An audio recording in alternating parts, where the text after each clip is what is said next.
Tara, let's explore this well-maintained 4-bedroom house na siguradong magugustuhan mo.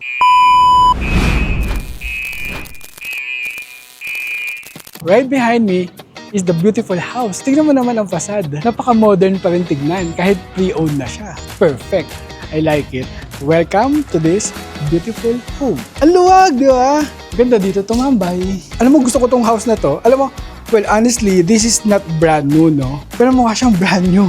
Ito, labas gusto ko na eh. What more sa loob? Hello, Don. Meron tayo ditong parrot. O, di ba? Nag-hi kagad yung parrot sa atin. Kita siya sa camera. Ay! Wala siyang kapitbahay actually. Wala sa likod, wala sa dalawang gilid. When it comes to exclusivity, perfect na perfecto. Plus, nasa loob ka ng exclusive subdivision dito sa Neapolitan area sa Quezon City. Pero hindi sobrang mahal tong price na tong house na to ha. Kayang-kaya mo to. Hello! Baka tukain ako eh. Pero mga siya magbait kasi lumalapit siya sa atin eh. So ano pa iniintay natin? Tara! Pasok tayo. This property sits on a 300 square meter lot with a floor area of 159 square meters. 159 lang pero parang ang laki, di ba? Silipin natin mamaya. This is located in Neapolitan area here in Quezon City.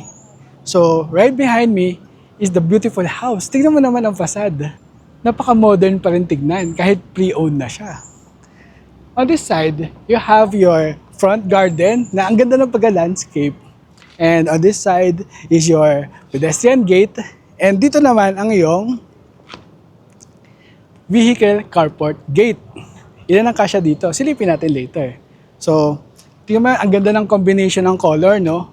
May pagka-brown and light blue. Perfect. Nice. So, dito tayo sa ating pedestrian gate.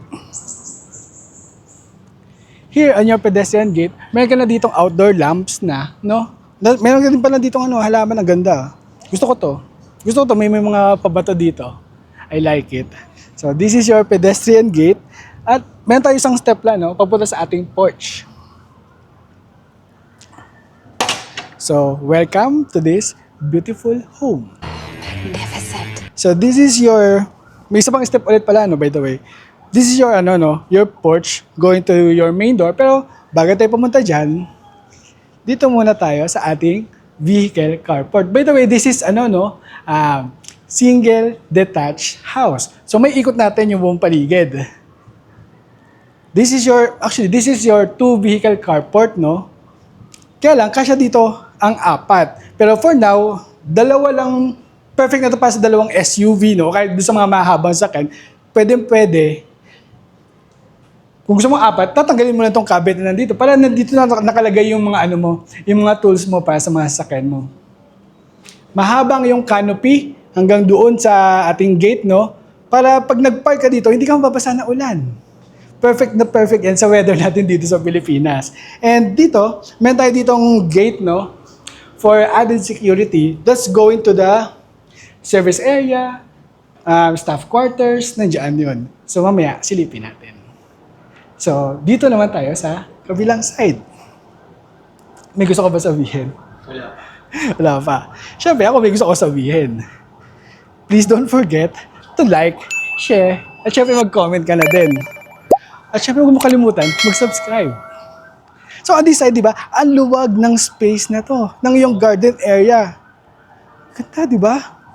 Ano sasabihin mo? Ang luwag, di ba? Well, ito, no, para mas madaling i-maintain, fake grass ang gamit natin dito. Well, it's up to you kapag gasay na tong house na to. Kung anong gusto mong gawin, gusto mo lagyan ng pool, pwede. Gusto mo may pool ka dito, meron ka ulit na pool dito. Well, depende talaga yan sa mga preferences mo, no? Pero ako, as it is, okay na okay sa akin to. So, ano ba meron dito sa side na to? This is your side, may side, side garden ka na din dito. At meron ka dito, covered lanay. Lanay 1. Kasi may tayong 2. So, this is your covered lanay. Meron ka na ditong sliding door going sa loob. Mamaya, silipin natin kung paano natin makita yan, no? At meron ka pa dito isang sliding door. Pupunta ulit sa loob. Living and dining. Mamaya, silipin natin kung paano sila mag-connect, no? So, kanina, di ba, may lanay 1 tayo. That's your lanay 1. And this is your second lanay. Ganda dito tumambay. Alam mo, gusto ko tong house na to. Alam mo, well, honestly, this is not brand new, no? Pero mukha siyang brand new. Tama ba? Hindi mo mapapansin. Mamaya, ikutin natin yung loob ng house. Ito, labas gusto ko na eh. What more sa loob? At syempre, meron tayo ditong friend. Hello! Anong name niya? Don. Ay, hello, Don. Oh. Pwede siya kasama sa pagbili ng house, ha? So, mabait to. Pag nag-viewing ka dito, pwede ka rin mag-hi sa kanya. Pwede ba natin disclose bakit binibenta na yung bahay? Well, yung house kasi na to, ibebenta kasi magmamigrate na si owner. Yung family niya. Yung buong family nila. So, ito pala, may door pala tayo dito going to the kitchen. So, dito tayo sa side na to. Siyempre, meron tayong May Don. dog lover ako, may Don tayo. Meron tayong, ano name nito? Hindi ko alam. Ay, meron tayo ditong parrot. O, di ba? Nag-hi kagad yung parrot sa atin. O, di ba? Lumapit pa siya sa atin para makita siya sa camera. Ay! Nagulat ako. So, di ba well, ang ganda ng area nitong house na to talaga. Wala siyang kapitbahay actually. Wala sa likod, wala sa dalawang gilid. Solong-solo mo to So area when na it to. comes to exclusivity, When it comes to exclusivity, perfect na perfecto. Plus, nasa loob ka ng exclusive subdivision dito sa Neapolitan area sa Quezon City. Alam mo na yan, kung mayaman ka, alam mo to. Pero hindi sobrang mahal tong price na tong house na to, ha. Kayang-kaya mo to. Well, ito naman area na to, meron kang dalawang steps, no? Tiled pa rin to, may tiles na yung area na to. This is your service and daily kitchen. So may kalan na dito.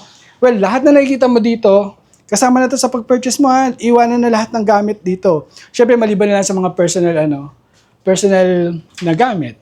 and the pets. And pets, hindi kasama yung si Don tsaka yung parrot natin. So this is di natin papasukin. This is your staff quarters. May double deck na din dyan at meron siyang sariling toilet and bath. So maganda dito, again, yun yung gate papunta sa ating carport, nandoon. Ngayon, pag may mga pinamili, yung staff natin dito nadadaan sa loob sa ating daily kitchen or sa service area para hindi nadadaan sa main living area, dala-dala tumutulo, di ba? So, ito yun. Daanan na din natin ito. Oh, kung may kayo mag-barbecue, meron na. Barbecue party. Lahat ito may iwan na to. Sa iyo na to lahat kapag pinurchase mo tong house na to. So, ano pa bang meron dito? So, ayan. Ganda. Ang side garden mo o yung mga plants mo, dire-diretso na yan sa buong paligid ng house mo. Ang tawag dito, Chinese bamboo. Alam mo yun? Hindi na tayo makapasok doon kasi nakalaki yung gate. Pero, again, ano nangyari? Ako po yung parrot. Again, this is a single detached house. Hello! Hello! Baka tukain ako eh. Pero mukha siya mabait kasi lumalapit siya sa atin eh. Kanina papalapit tayo, lumapit siya, di ba? Hello! Maganda tong area na to, guys. Sinasabi ko na sa inyo. Well, first time natin dito sa Quezon City na house tour vlog. Ito yung natin, ito yung debut natin for Quezon City. Kasi ang Quezon City? Ang Quezon City kasi, area ng ibang ng iba eh. Pero, nandito na tayo ngayon. Babalik tayo ngayon sa ating porch para makita natin ang ating main door. Sasarado ko muna ulit.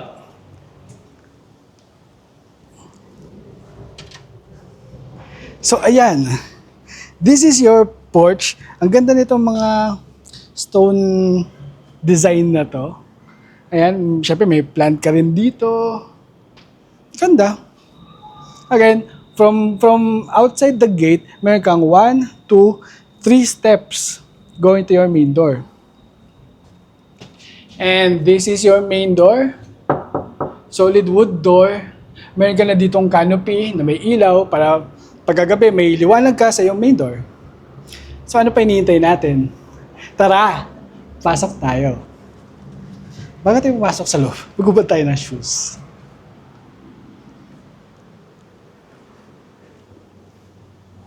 ano na? Look how spacious your living area is. So this is your living area. May mga sofa na tayo dyan, may mga couch. Kasama na lahat yan sa pag-purchase mo. Except kay Elise. So nandito na yung TV natin. Ang maganda dito, tingnan mo naman guys, sige atas ka. Dito mo naman, double high ceiling ang iyong living area. Ang social tignan. At syempre dito sa ating media wall, no, mayroon siya ditong stone cladding design papunta sa itaas. Ganda, di ba? Syempre, ano natin? Well, sige, babalik tayo dito. Nandito ang ating sliding door from your living area going to your covered lanai. Pero syempre, hindi lang naman yan yung may access to your, covered lanai. Including itong iyong dining area. Ang dining area mo, meron ka na ditong 1, 2, 3, 4, 5, 6, 7, 8. 8-seater square dining set. Na meron kang magandang chandelier. Ganda, di ba? So, ito yung access mo going to your covered lanai. Yung first lanai natin, ito yon. So, when it comes It to... could be an extension of your living. Yes, lalo kung may mga party ka. Pwede, ang luwag kanina, di ba? Nakita mo naman. Ngayon, nalimutan yung sabihin ko. Ngayon, di ko na maalala tuloy. Dito na tayo sa ating kitchen. Dito, sa ating kitchen, no, meron ka ditong parang na siyang bar counter or this could be also your breakfast nook. Maglagay ka lang dyan ng bar stools dito, siguro mga 1, 2, and 3. Siguro 3 bar stools dito, pwede. Kung gusto mo lang magdagdag. Pero as it is, sabi ko as it is, okay na sa akin to. At syempre, ang yun napakaluwag na kitchen. Ito yung lalagay ko pa ng dyan? Island counter. Yun nga yung sabihin ko. Dahil sa luwag nito, pwede ka pa maglagay dito ng island counter. So ikaw ba guys, gusto mo ba maglagay pa ng island counter dito o okay na to? Please comment below. So lahat ng appliances dito sa kitchen, kita mo naman, ngayon ako nakakita nito. Ano ba to? Oven, parang oven toaster? Ano to? Hindi ko alam, ngayon ako nakakita niyan. Ingatan ng Japan. Lahat na ng gamit dito, lahat ng appliances, kasama na. Pero syempre hindi ito. Ito yung kinain namin kanina. Feeling ko kasama to kung bibili nyo na kagad. Pwede kami magbigay nito. Pag binili mo na tong house na to. Pero, di ba? Naalala ko yung sabihin ko kanina. When it comes to natural light and air, pasok na pasok yan dito sa loob ng yung house. Kasi ang daming windows, dalawa yung lanai doors mo or your access to your lanai, dalawa yung sliding doors doon. Pati dito sa kitchen, meron ka na din dito sliding windows. Ang kitchen mo, ang luwag Dalawa to, double sink tong kitchen, yung kitchen sink mo. Kasama na din tong inverter refrigerator mo. Ito yung door kanina going to your... Kung saan nandun si Don kanina. Yan, so nandito, pag lumiko ka doon, nandun na yung ating staff quarters. So, ayan, ang ganda, di ba? Ito ang iyong pantry cabinet. So, bago tayo umakyat, dito muna tayo. So, anong tawag dito? Alam mo yan? Anong tawag dito? Center table. Meron tayong console table dito. Well, kasi parang baliktad, no? Pero, nandito na ang iyong... nag-mental block ako, guys. Balikan ko kayo mamaya. Well, dito, ang iyong powder room. Ayan, ang iyong powder room, gusto natin ilaw. May ka na dito mirror, may vanity mirror ka na dyan, may sink na floating, hindi siya floor mounted, no? At meron kang toilet na may bidet. Siyempre, tatanong mo, paano kung may mga elderly tayo na kasama? Meron tayo dito, ground floor bedroom. So, tingnan mo naman, kasama na din itong bed sa pag-purchase mo nitong house na to. May kasama na din siyang super inverter split type aircon. May cabinet na rin siya dito. Ayan, may mga gamit lang dito. May cabinet na tayo doon. So kasama na to, again, kasama na sa pag-purchase mo ng house. May aircon ka na, may window ka pa. So, when it comes to natural light and air talaga, okay na okay ito sa'yo.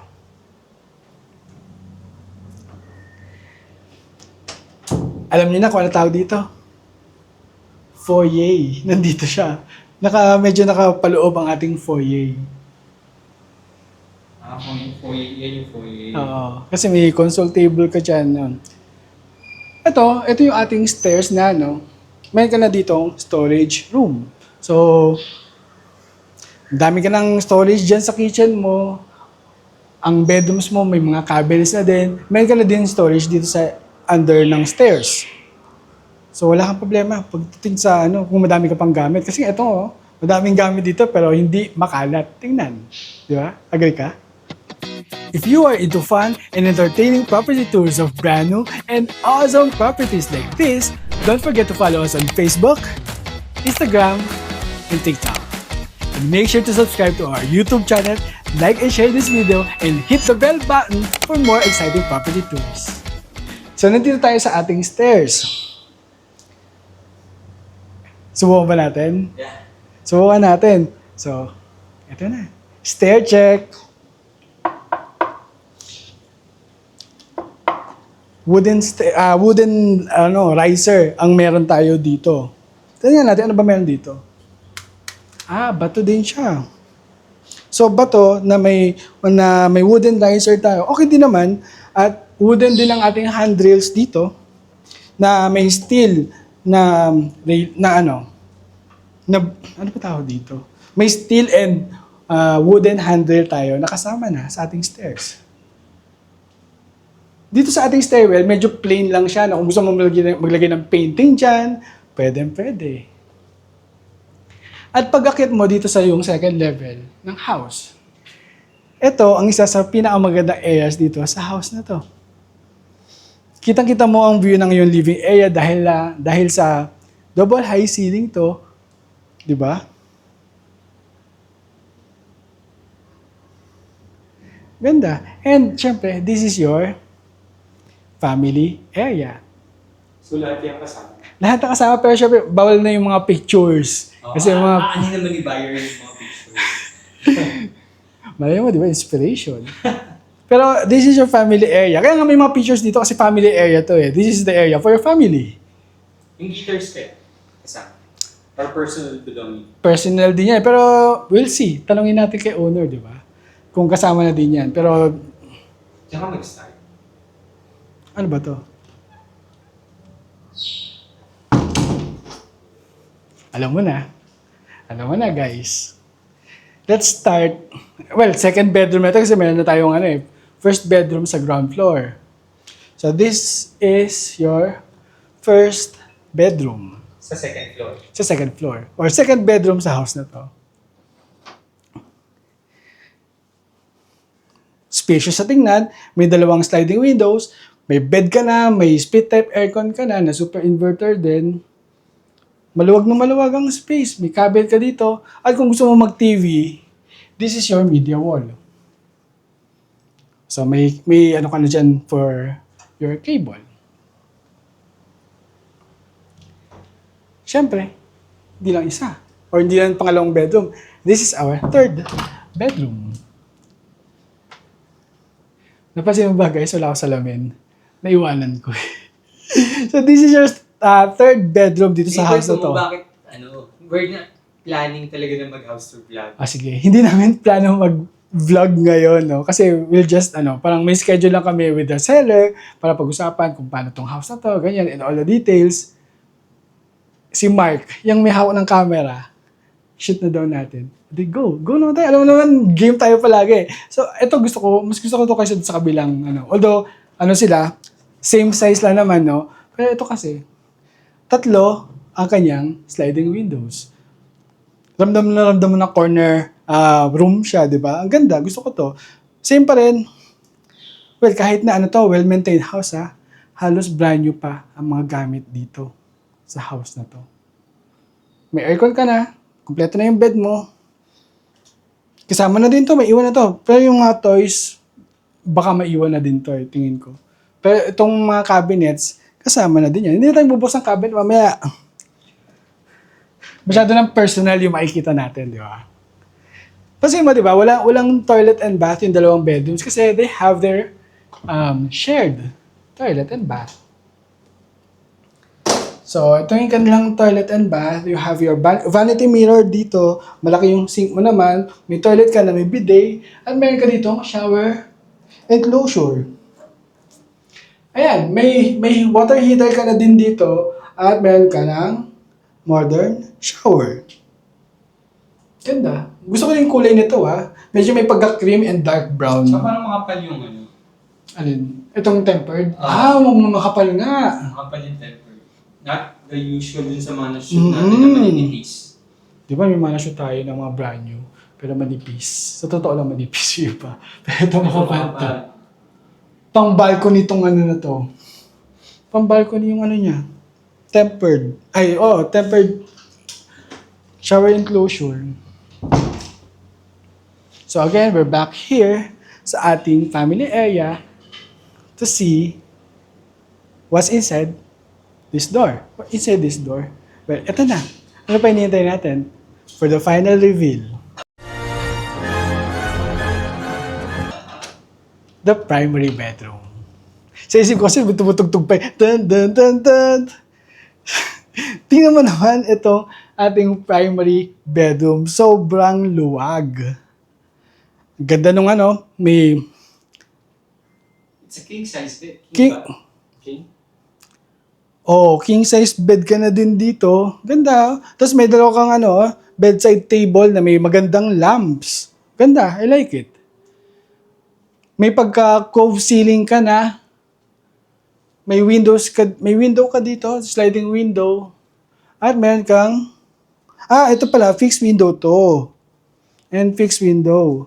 At meron ka dito access to your nakalock lang. Balcony. May access ka to your private balcony na naka-fake grass. Ganda. Gusto ko din to. Ganda. May TV ka na din. Kasama na din TV sa pag-purchase mo nitong house, So, ayan. Siyempre, hindi mo kumpleto ang ating primary bedroom. Kita. O yan, kita nyo, may mga tao sa house. Hindi lang sabihin mga pala nila. Pero, may CCTV ka na. Ito pala, workstation. Workstation. Nandito na din yung monitor mo ng CCTV. Kita mo ang buong paligid mo. So, naka-ready na siya. Titira ka na lang. May Daikin inverter, split type aircon ka na din. Sabi ko kanina, hindi makukumpleto ang primary bedroom kung wala ang iyong walk-through closet. Dalawang side yan. Kay ma'am at kay sir. Or magkabaliktaran. Pero tingin ko ay, based sa mga nakikita kong gamit, ito kay sir, ito kay ma'am. Nag-assume. So, ano to? This is your ensuite, toilet, and bath. Napakaganda. Tingnan mo naman, you have your elegant, large, stand-alone bathtub. Uy. Ganda, di ba? Sa tabi ng window. Pangan. May dalawang sliding windows ka dyan na may safety and security screen, may fixed window sa itaas. Dito ka na lang diretso, no? Meron ka dito ang shower enclosure. May shower enclosure ka na dyan, ha? Makapal din yung temper. Makapal yung tempered glass niya. May shower enclosure ka na for your shower area na may modern shower. Nandito ang iyong toilet. Tago yung toilet. Maganda yung pagka-layout niya. Actually, gusto ko to. At kasama na din tong multi-point water heater natin. So, lahat ng gripo dito, may access ka sa water heater. Tama? May access ka sa hot water. So, water. So, ayan. So, this is your vanity mirror na mahaba. Hindi ko na bubuksan kasi may mga personal na gamit din dyan, no? So, meron ka dito ang malaking sink. Ganda. Tapos naka-wall mount. Ano naka-wall mount? Ay. Naka-granite na countertop na din siya. Ganda. Try mo ba? Tatay ko ba? Huwag na nakakaya. Tatay ko ba? Paramdam natin yung vibe na naka-open yung O, sige. Try natin, guys. Kasi, hindi makatiis si Mark. Gusto niya ipatay sa Saan yung atin. ulo? Dito. Ah, Mapagalitan tayo. Hindi yan. Okay, so itatry natin. Pero kita mo naman napakaluwag, di ba? try natin. Try natin. Yeah. Ay, check natin. Feature. Ang luwag, guys. Dalawa. Imaginein mo, nag-relax ka after your work, Tapos bukas, yung bintana. bukas ang bintana, dinig mo yung mga kuliglig sa labas kasi nga wala kang masyadong kapitbahay din sa area to. Ganun siya ka-exclusive. Ang relaxing. Hindi rin mahirap umalis kasi nga malugang yung stand-alone huge bathtub mo. Koko guys, gusto ko na tong house na to. Ikaw ba? Gusto mo na to? Which part of this house do you love the most? Is it the living area, dining area, kitchen, the lanais, or the bedrooms? This is Rizaniga. See you in the next one.